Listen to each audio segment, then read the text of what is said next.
really proud of the team's performance on Saturday. We had discussed the last few weeks how important it was for us to play our best game with that much time to prepare, and how important it is to win our home games.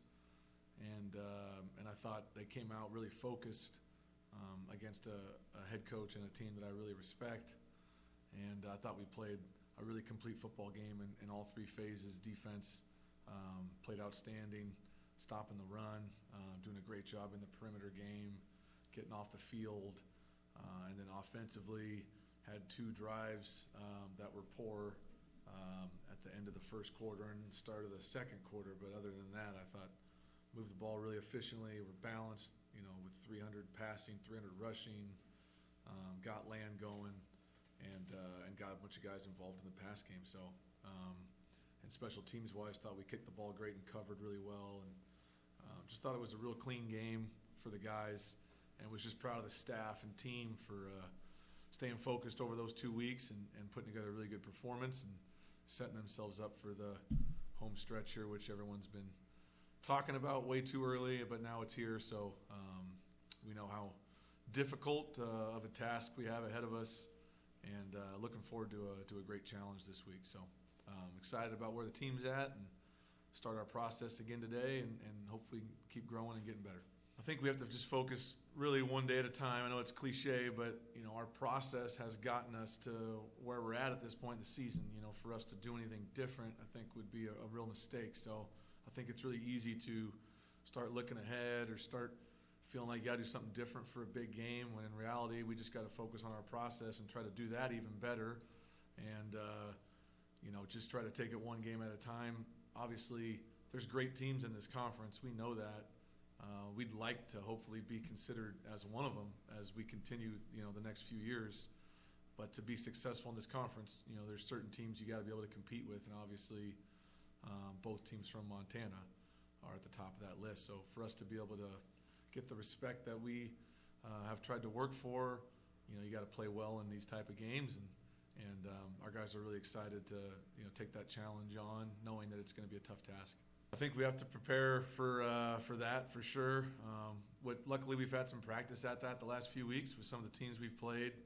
Got to have multiple game plans that hopefully try to put them in situations where they're doing things they don't want to do. Whatever quarterback's out there, they both do a really good job. Obviously their offense is top 3 in the nation right now at scoring points and moving the football. So no matter who the quarterback is, they tend to move the ball really well against everybody. So we'll have to have a plan for both guys for sure. No doubt. I think he's getting close to a couple things that we're aware of as a staff. Obviously, I'm a huge historian of Davis football, and you start mentioning guys like G.P. Muhammad and Preston Jackson and Lonzo Gilliam. You're talking about the best of the best in the running back room. So I think Land's a special player. Obviously, from an all-purpose standpoint, he's proven how important he is to us, and for him to continue to do that week in and week out just, again, shows his greatness and why I still think he's the best player in the country. And for us to win, we got to get him the ball in different ways and try to get him in a good matchup, because he's definitely the guy that can tilt the field for us. You're always looking at possessions.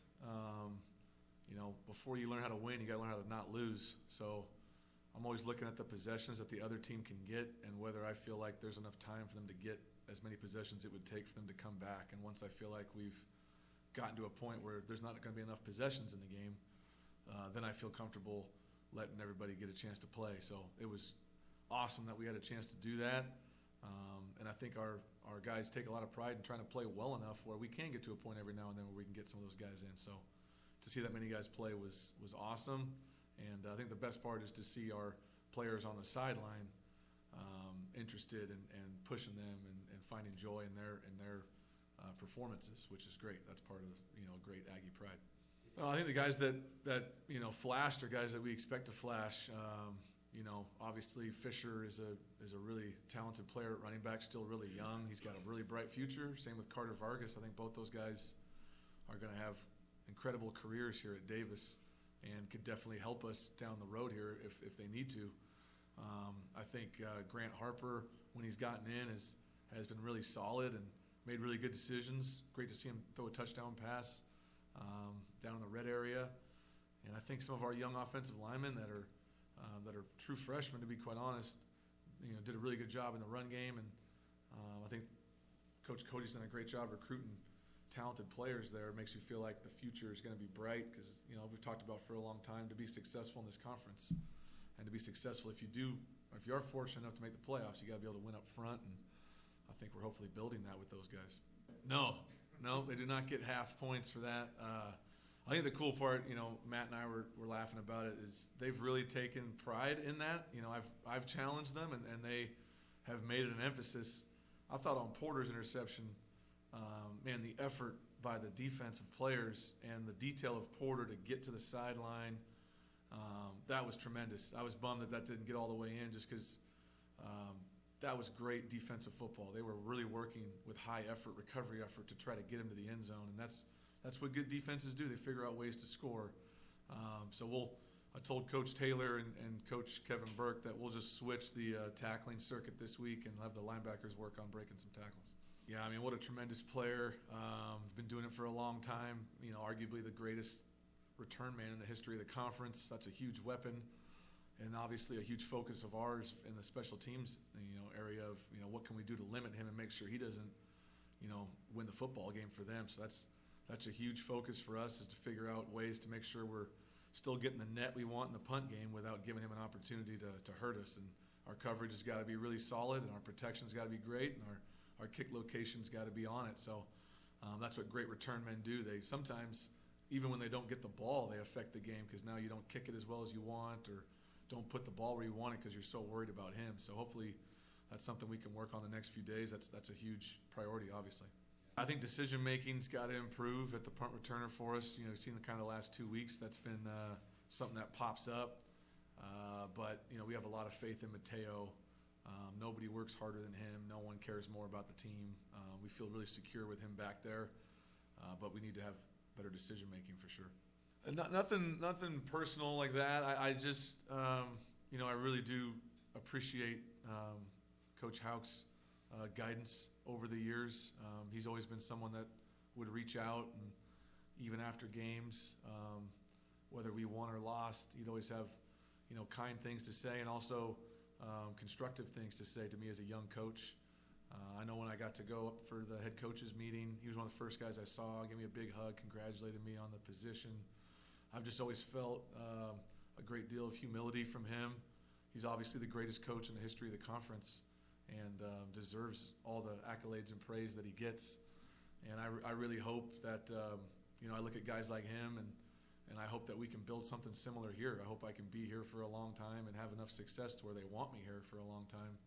But I think to see him build it the way he did, to leave and then to come back and to rebuild it that quickly, to take a team all the way to the national championship again, just proves his greatness as a leader and as a coach. And I think he's a guy that understands that program, and I've said that in regard to a lot of the Big Sky teams. The successful coaches really understand their program, and they have a personal tie to it. So you really can't, in my opinion, you can't really think of Montana without thinking of Bobby Houck. I think the cool part is that we have worked really hard to make sure that this game meant something. We knew it was going to be a great atmosphere regardless, and what a great opportunity for both programs to be on national TV coverage. That helps recruiting. That just helps promote your school. And I have such great pride in Davis. It means a lot that we get to be on a platform like that. But I really think about how hard we've worked to make sure this game meant something. But anytime you go up to Montana, to Missoula to play a game, I've been around now. I've seen a lot of places. Not only is it one of the best places in FCS, I would argue it's one of the best venues in all of college football.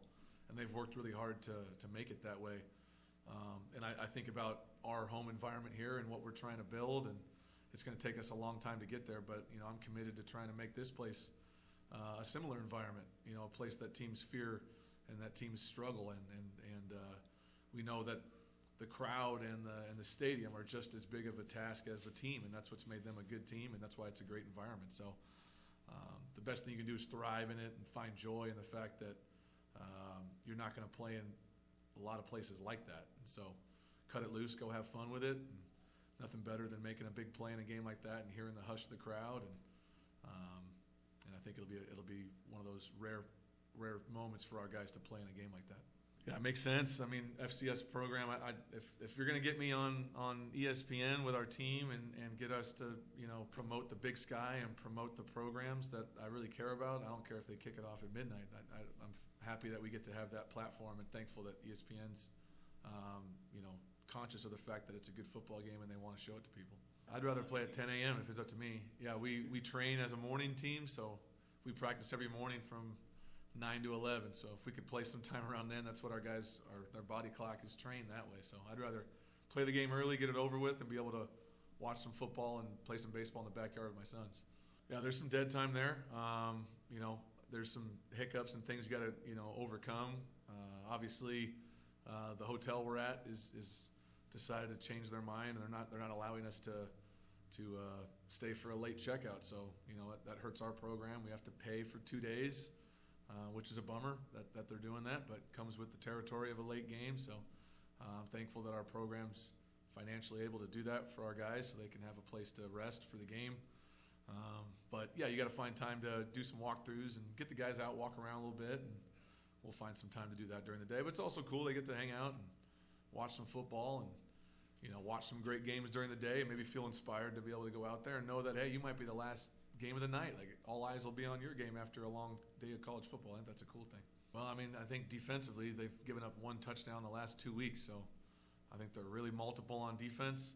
Number 42 is a tremendous player on their defensive front, pressuring and getting after the quarterback, and their effort to the football, always solid at all 3 phases of defense, front, linebacker to the back end. They do a great job disguising things, making it difficult.